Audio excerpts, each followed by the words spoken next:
Hey y'all, it's me, Lynn Daniel, coming to you today. It is Saturday, September 10th, 2015, and I got a request to do some studying skill videos.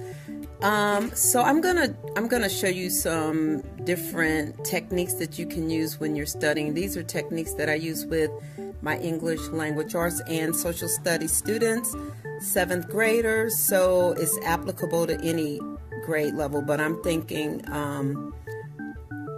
really any grade level, even elementary, even high school, even college, graduate. Okay, so and these are really helpful tools. They're called graphic organizer, and I'm using a whiteboard. Okay, so I'm kind of moving it around. One of the first graphic organizers that I like to use, my colleagues too, because we plan this to use this particular one during this past week for our social studies class, and it's awesome. It's called the T chart, and it looks like a capital T. And so on the T chart, what you're looking to do is show what you know. Show what you have learned from a reading, from your study notes or your particular passage that you've read or chapter or whatever the information is, a newspaper article or a peer-reviewed article. You read it and then you have to document what you know. So you start by, you have to come up with the title. So the title could be the name of the actual information that you read.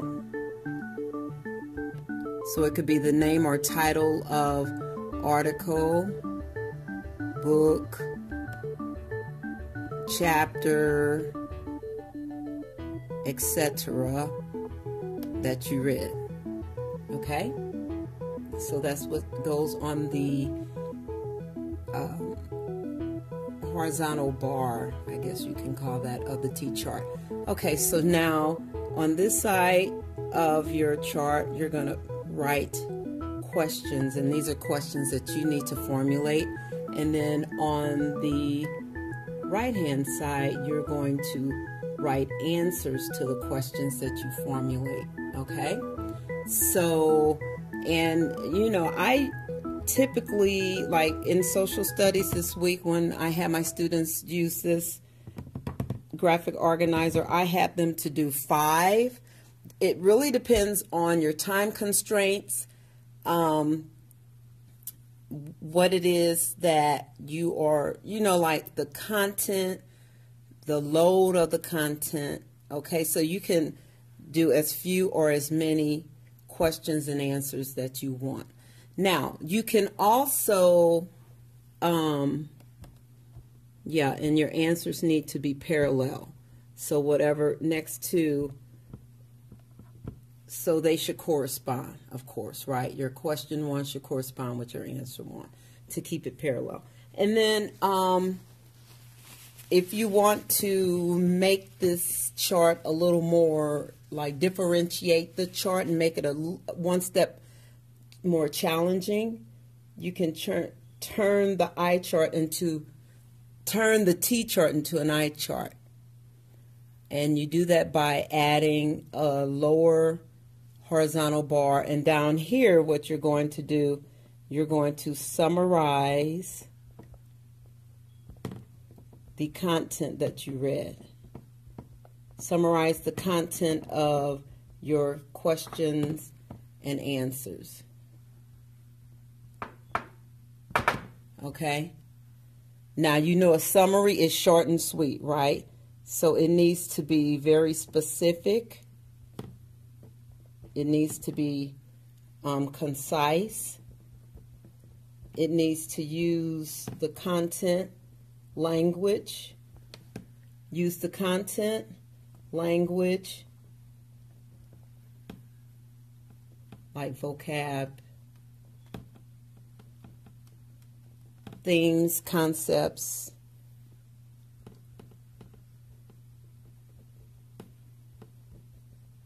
of your Q&A. And the whole point of the summary is to demonstrate that you're able to synthesize, like take the information and then synthesize it and then construct a response that reflects your knowledge. Okay, so that's the first type of study. Let me hold this and erase. That's the first type of study note that I like to use. And I also have a series of Crazy Reading Teacher series, so you can go back and look at some of the graphic organizers that I have on there as well, because those are study tips. They will help you as well. So I'm going to show you the Venn diagram. Now, some people don't like the Venn because the Venn gets sloppy, is very constricting as far as, you know, the size of it, because you've got these overlapping circles and they, you know, there's only so much information you can put in there. So some people don't really like the Venn diagram, but it can be a study tool, and it can really be used in every content area, including math and science.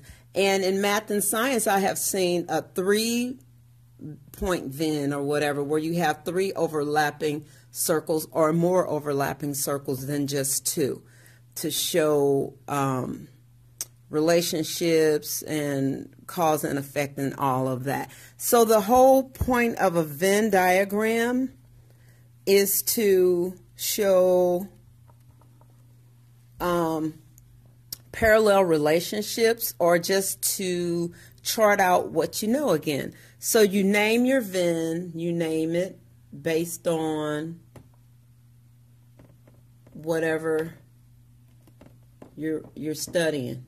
Okay, so you name the Venn up there, and then you label your sections. So of the 2 things that are being compared or, you know, discussed. So label it. Oh, I should have wrote that on the line like I did this one. I wrote that one under the line. Okay. So then you want to, like, and these are going to be 2 different characters in a book, or 2 different problems presented in the story, or it could be 2 different settings, or whatever it is that you're studying that has 2 distinct characteristics, or that are interacting in some way in your reading. Okay, so, and you have to judge that if this graphic organizer is appropriate for you. You have to judge that based on what it is you are reading, studying, and if this will work for you. So again, you're going to, let's number it outside the circle. You're going to do like 5 or 6 or so, however many points, features that you are going to discuss on your Venn. And then, so these circles on the outside are the distinct items, and they're different from each other. Okay, these things are different.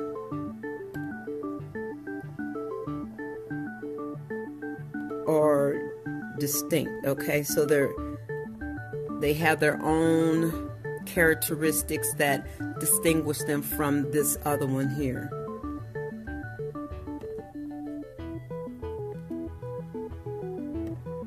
Maybe I should say this item is distinct, or whatever. Okay, then in the middle where it meets, this is how they are in common. This is how they are similar. Okay. These items share these 5 similarities. Okay. So this is called the Venn diagram, you all, and this is another study tool that I use with my 7th graders, along with the T chart and the I chart. All right, that's it. Thanks for watching. Be blessed. Bye.